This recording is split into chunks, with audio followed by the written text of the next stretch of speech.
ସାଙ୍ଗମାନେ ଦିନେ ସମ୍ପୂର୍ଣ୍ଣ ବାଦଲ ମାନେ ସ୍ଥିର କଲେ ଯେ ଆଜିଠାରୁ 10 ବର୍ଷ ଯାକେ ଆମେ ପୁରା ସମ୍ପୂର୍ଣ୍ଣ ଷ୍ଟ୍ରାଇକ୍ କରିବା, ଜମା ବରସିବା ବନ୍ଦ କରିଦେବୁ। ତ ଯାହାଫଳରେ କି ଦୁନିଆର ସବୁ ମାଟି ପଡ଼ିଆ ହେଇକି ପଡ଼ିଲା, ମରୁଡ଼ିର ସ୍ଥିତି ବଢ଼ିଲା। ତେଣୁ ଚାଷୀମାନେ ବହୁତ ହଇରାଣ ହେଲେ। ତାପରେ ହଳ କରିବା ସେମାନେ ବନ୍ଦ କରିଦେଲେ। କିନ୍ତୁ ଜଣେ ଚାଷୀ ତାର ସେ ହଳ କରିବା ଚାଲୁ ରଖିଲା। ଯାହାଫଳରେ କି ବାଦଲ ଆସିକି ସେ ଚାଷୀଟାକୁ କହିଲା ଆରେ କ'ଣ ପାଇଁ ତୁ ହଳ କରୁଛୁ? ସମସ୍ତେ ତ ହଳ କରିବା ବନ୍ଦ କରିଦେଲେ, ଆମେ ତ ବରସିବା ବନ୍ଦ କରିଦେଲୁ। ତୁ କୋଉ ଆଶାରେ କ'ଣ ଆଉ ଏଠି ଫଳିବ ଯେ ତୁ ଏଠି ହଳ କରୁଛୁ?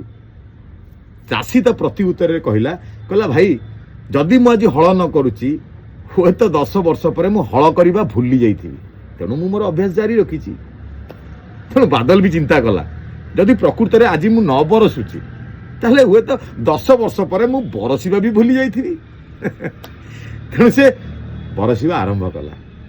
ଯାହାଫଳରେ କି ସେ ଚାଷୀଟା ଖୁସିରେ ତାର ଚାଷ କଲା। କିନ୍ତୁ ଭାବନ୍ତୁ, ଯେଉଁମାନେ ବାଦଲ ନ ବରସିବା ଖୁସିରେ କି ଦୁଃଖରେ ଚାଷ କରିବା ବନ୍ଦ କରିଦେଇଥିଲେ ସେମାନେ ପାଇଲେ କ'ଣ? ତେଣୁ ଏ ସମାଜ ସେଇଆ, ଆପଣଙ୍କୁ ବହୁତ ଧିକ୍କାର କରିବ। ଆପଣ କୌଣସି କାମ କଲାବେଳେ ଆପଣଙ୍କୁ ବହୁତ ବାଧାର ଆପଣ ସାମ୍ନା କରିବେ। ତେଣୁ ଆପଣଙ୍କର ପ୍ରକୃତ କାମ, ଆପଣଙ୍କର ନିଜ କର୍ମ ଠିକ୍ ସେ କରିବା ଦରକାର। ବାକି ଭଗବାନ ତାର ଫଳ ନିଶ୍ଚିତ ଦେବେ। କ'ଣ ସାଙ୍ଗମାନେ, ଠିକ୍ କହିଲି ନା? ଜୟ ଜଗନ୍ନାଥ।